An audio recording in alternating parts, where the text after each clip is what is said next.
ઉત્તરાયણના તહેવારને લઈને પતંગ બજારમાં ભીડ જોવા મળી રહી છે અને પતંગ રસિયાઓ અને વેપારીઓમાં ખુશીનો માહોલ જોવા મળી રહ્યો છે.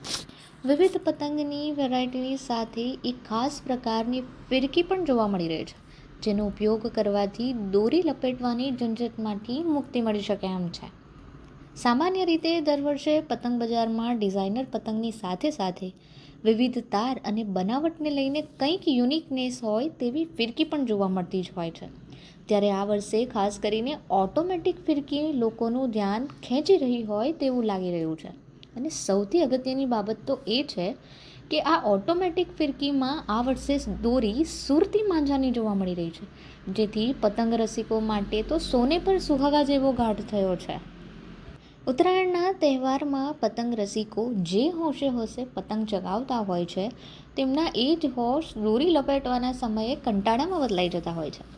લોકોને દોરી લપેટવાનો ખૂબ જ કંટાળો આવતો હોય છે અને તેનો અલ્ટરનેટિવ તેઓ હંમેશા શોધતા જ રહે છે. આવા લોકો માટે આ ફિરકી ખૂબ જ મદદરૂપ સાબિત થઈ શકશે, કારણ કે એક બટન દબાવવાથી તેમાંથી દોરી છૂટશે, એટલે કે તમે પેચ કાપી શકશો, અને બીજું બટન દબાવવાથી દોરી લપેટાઈ પણ જશે.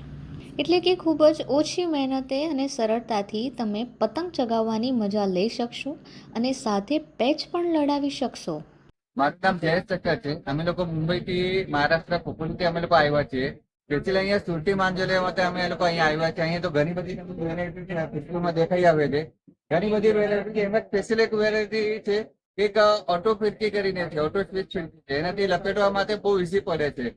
પતંગ ગમે તે તમારી લાંબી હોય, દોરો તમને લપેટવો હોય એની માટે તમને બહુ ઈઝી પડે છે, બહુ સારું પડે છે. ઓટો ફિરકી બહુ બેસ્ટ છે. ઉલ્લેખનીય છે કે 2 વર્ષથી ઓટોમેટિક ફિરકી બજારમાં તો જોવા મળી જ રહી છે.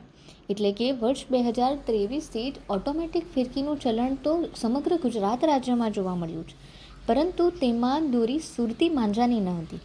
આ વર્ષે સુરતની બજારમાં આ ફિરકી સુરતી માંજાની ઘસાયેલી દોરીમાં જ જોવા મળી રહી છે, જેનો લાભ માત્ર સુરતીઓ જ નહીં પરંતુ સુરત બહારથી આવતા લોકો પણ લઈ રહ્યા છે. ખાસ લોકો દૂર દૂરથી આ ફિરકી લેવા માટે આવી રહ્યા છે. ઓટોમેટિક ફિરકીમાં સુરતી માંજો મળતા જ પતંગ રસિકો જાણે સાતમા આસમાને છે અને ઉત્તરાયણના દિવસે પેચ લડાવવા માટે તૈયાર પણ છે. આ ઓટોમેટિક ફિરકીની એક ખાસિયત જે બટનને લઈને છે, તે સિવાય પણ તેની ખાસિયત છે. જેમ કે ફિરકીમાં 2500 વારની સુરતી માંજાની દોરી છે. ખાસ કરીને જો બેટરી બેકઅપ અને દિવસની વાત કરવામાં આવે તો તેમાં 3 વોલ્ટની અંદાજે 3 જેટલી બેટરી છે. અને આ ફિરકી બનાવવા ખાડિયાના એક વેપારીએ છેલ્લા 5 વર્ષ સુધી સતત મહેનત કરી હતી.